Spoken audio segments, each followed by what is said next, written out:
Hello trainers, Ganeto here, and today we have a fantastic team to showcase on this channel with two Pokemon coming up from their respective community days. So we're gonna use Greninja and Charjabug, not even Vikavolt, as our backline, while up in front Medicham will be our most solid option against anything on the meta. So I really like Medicham, and obviously this is the main reason that I'm gonna use it up in front. It is a great generalist, even against its worst counters, it always has something to throw, and of course it is bulky enough to tank some moves that the backline actually may not be able to do so.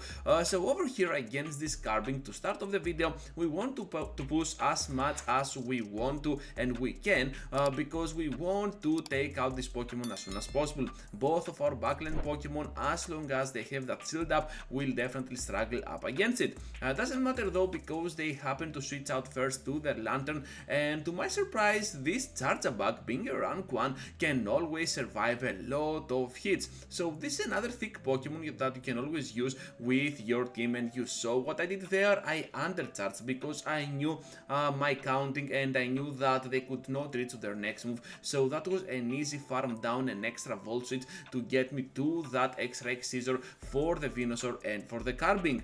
Now with the final battle able to be unfolded here, we're just gonna go all in with those Ice Punches, and obviously this is gonna be kinda the end for that poor Venusaur, so they're kinda obliged in using the remaining energy. To my good fortune though, we have the Greninja, they have a severely hurt Venusaur, and we can easily farm down with that final Water Shuriken.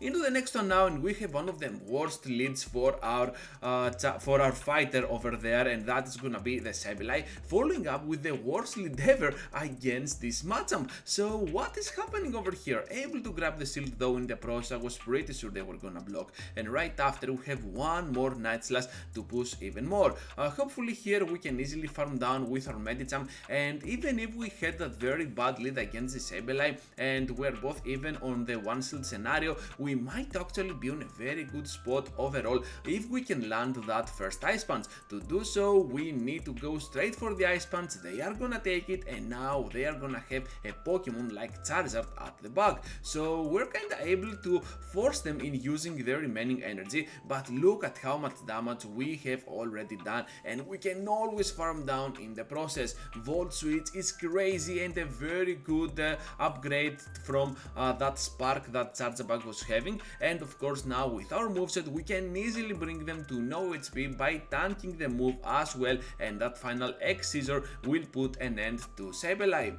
Into the next battle now trainers, and we're having a Golisopod up against us. Horrible lead scenario once again, but like the Sableye one, because this one can resist pretty much whatever we throw other than the Psychic, but it is gonna take a while to charge up to this point. Anyways, right here now they have the RLAs, and I'm just gonna block thinking they might have a move like X-Scissor. I know that I can somehow outspeed most of the times here, so I'm just gonna go ahead and shield for the second time, which is not the best and wisest choice, but as it seems we can have the upper hand up against this Pokemon since they want to stay in on the long term of this battle. Another move is coming up, definitely they will not have that X-Scissor, otherwise they could throw it much earlier, so instead now they're gonna throw Liquidation. We can charge up a little bit extra and still reach now to the Hydro Cannon before fainting up against the Gligar, and Greninja will be an amazing closer for this video. Anyways, into the next one now, and we're having kind of a very good lead against this Lantern,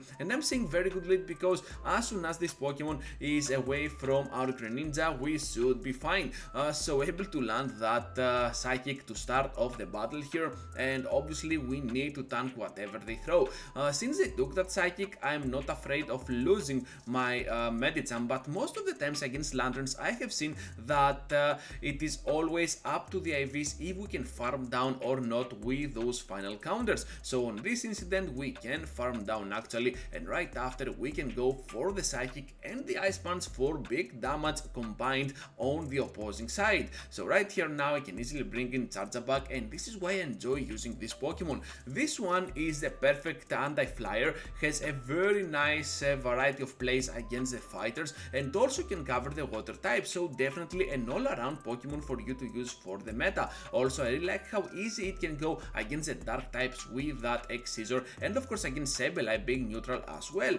So on the good manner of things happening on your screens, we're having now Greninja coming into play, and of course we can push for the knockout up against them. I know here that I need to take the shield no matter what, and we managed to do so. Now Charjabug will return to the battle, and we already have the X Scissor, which means that this will most likely knock out from this range that poor Medicham, and that's gonna be an amazing victory for our team. We go at Mac into the next one of the biggest subscribers of this channel, so let's see how well we can do up against that Azumarill. On the Switch though, we're met up with a Sableye, so all of a sudden we might actually get the chance to finish them off right on time. So over here I'm just gonna block the first move because it can always be a return, but right after I'm pretty sure they cannot reach over there. So Wotmak, we will get to the desperate foul play, but we can take it with our Greninja. Greninja with a big tongue around its neck can still reach to the Hydro Cannon for not big damage, unfortunately, against that Azumarill. So let's see how well we can do here, because Azumarill is a big core breaker of this team, and what I want to do here is to push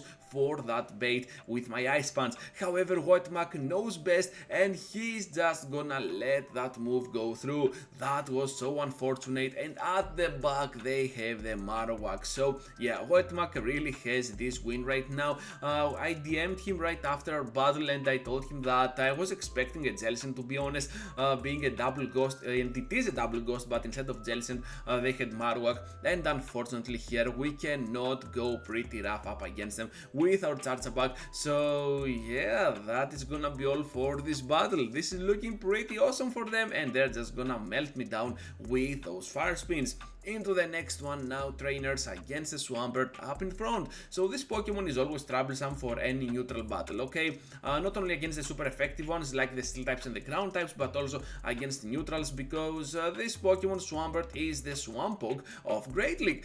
So at this point we're just gonna take whatever they throw, but at some point we need to respect the damage, as it seems they're getting super close to the next one, and we need to sacrifice some energy in the process to push for that shield.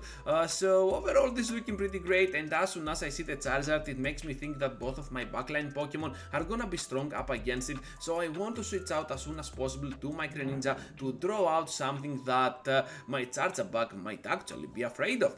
So they have here that Registeel, and overall this is looking like a pretty solid battle for my Charjabug, because all I have to do here is to go straight for those Volt Switches. Not gonna throw any of my moves, because I know that I have to bring that Charizard to no HP without spending any more turns going for any move. Unfortunately for me though, they can still reach to the Blast Burn, and now it's all about the counters, and we can counter back at them with a lot of success, getting that final counter with 1 HP remaining on our Medicham. Talk about clutch, right? Into the final one, trainers, and we're having a superior up against us.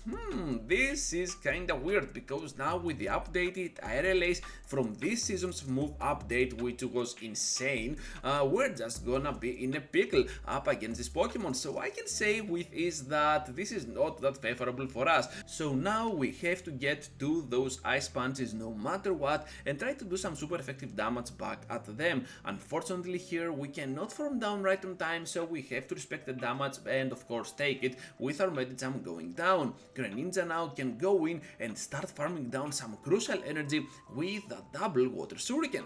So they have a Pokemon like Registeel at the back, and to be honest I do not like my odds with my Charjabug either, because we might resist pretty much anything they throw, but this Pokemon is a tank and Greninja can absolutely destroy it down if they are not careful. A double Hydro Cannon is imminent, they are gonna take it. Diggersby now on the Switch, so able to reach here to the first Hydro Cannon, and I know I will land at least one, so we're just gonna get now to the Night Slash for the second time, because they have a shield up and I'm pretty sure they have to block. So at this point I'm just gonna return to the battle with my Charjabug, and of course we can always outspeed to the next charge attacks, being so easy with those Volt Switches to get to the X Scissor, finish off that poor Diggersby and Registeel in the process. So that's gonna be all for today, trainers. Thank you for watching and for staying till the end. Just be sure to leave a huge like before you go, and please consider subscribing to my channel if you want to see more of my content here on YouTube. And speaking of more of my content, and I have 2 videos for you to check out. Feel free to check them out, and I will see you all into the next one.